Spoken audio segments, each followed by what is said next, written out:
Hi friends, welcome back to my channel Lakshmi one and only. చాలా రోజుల తర్వాత video పెడుతున్నానండి. ఎందుకంటే నా ఫోన్ కొంచెం ప్రాబ్లం వచ్చింది, అందుకే వీడియో పెట్టలేకపోయాను.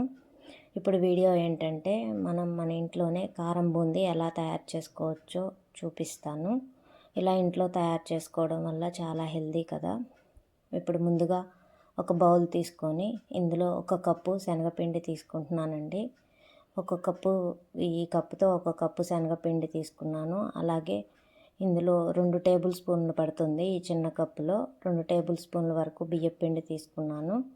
అలాగే కొంచెం సాల్ట్ వేసుకున్నాను, 1/2 టీ స్పూన్ సాల్ట్ వేసుకున్నాను. ముందు ఈ 3 వాటర్ ఏమీ వేయకుండా ఇలా విస్కర్ తోటి పొడిపిండినే కలుపుకుంటున్నాను. తర్వాత కొంచెం కొంచెంగా వాటర్ వేసి దోసపిండి కంటే కూడా కొంచెం గట్టిగా ఉండేలాగా కలుపుకోవాలండి. మరీ జారుగా ఉండేలాగా కలుపుకుంటే ఏమవుతుందంటే ఆయిల్ బాగా పీల్చేస్తుంది, వాటర్ ఎక్కువైపోయి అప్పుడు ఆయిల్గా ఉంటుంది, తింటున్నా కూడా బాగోదు. అందుకని కొంచెం గట్టిగా ఉండేలాగా కలుపుకుంటే ఎక్కువ ఆయిల్ అనేది పీల్చకుండా ఉంటుంది. చూసారు కదా, ఇలా మిక్స్ చేసుకోవాలి. ఇక్కడ చూపిస్తున్నట్లుగా బ్యాటర్ ఇలా ఉంటే సరిపోతుంది. ఇలా కొంచెం జారుతున్నట్లుగా ఇలా ఉండాలి. అప్పుడే మనకు ఆయిల్ అనేది పీల్చుకోకుండా బాగా వస్తుంది.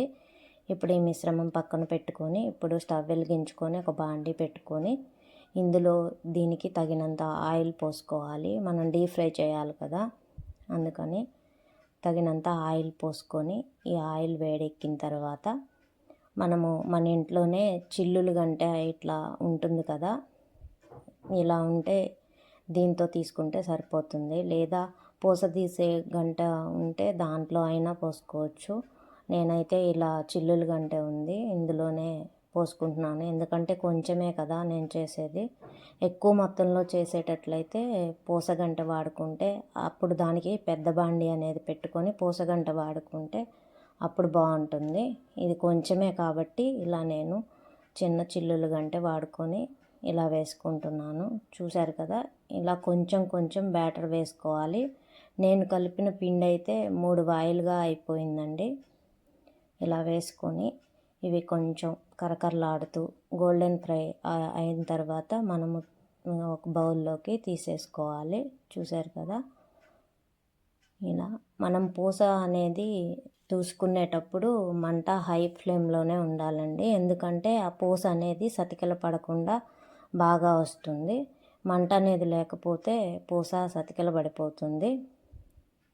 ఇప్పుడు చూశారు కదా, ఇలా వేగిపోయినవన్నీ ఇలా ఒక బౌల్లోకి తీసుకొని ఇప్పుడు వీటికి పోపు అనేది పెట్టుకోవాలి. పోపు అంటే ఏం లేదండి, మనకి దీంట్లో కావలసినవి కొంతమంది వేయించిన శనగపప్పు అవి కూడా వేసుకుంటూ ఉంటారు. నేనైతే ఇక్కడ ముందుగా 1 కప్పు పల్లీలు వేసుకొని వేయించుకుంటున్నాను. ఇవి మంచిగా వేగిపోవాలి. పల్లీలు బాగా ఎర్రగా వేగిపోయిన తర్వాత అప్పుడు ఈ పల్లీలను తీసుకొని ఇక్కడ ప్రిపేర్ చేసుకున్న ఈ పూస మిశ్రమంలో వేసుకోవాలి. నేను పూస అంటే మీకు అర్థమవుతుందో లేదో బూందీ అని కూడా అంటారు. మనం బూందీ లడ్లకు వాడుకుంటాం కదా, ఆ బూందీ అండి. ఇప్పుడు వెల్లుల్లిపాయ రెబ్బలు 1 పాయ తీసుకొని ఇలా కొంచెం చితగ్గొట్టుకొని ఇప్పుడు దీన్ని కూడా ఈ ఆయిల్లో కొంచెం వేయించుకొని ఈ బూందీలో వేసుకుంటున్నాను. తర్వాత నెక్స్ట్ వచ్చేసి కరివేపాకు తీసుకున్నానండి. వాటర్ ఏమీ లేకుండా ఈ కరివేపాకులో తడంతా పోయిన తర్వాత తీసుకొని ఇది కూడా కొంచెం ఫ్రై చేసుకొని ఈ బూందీలో వేసుకోవాలి. చూశారు కదా, ఇక్కడ కరివేపాకు కూడా ఫ్రై అయిపోయింది. ఈ బూందీ మిశ్రమంలో వేసేసుకున్నాము. చాలా సింపుల్గా చేసుకోవచ్చండి, ఎక్కువ టైం కూడా పట్టదు.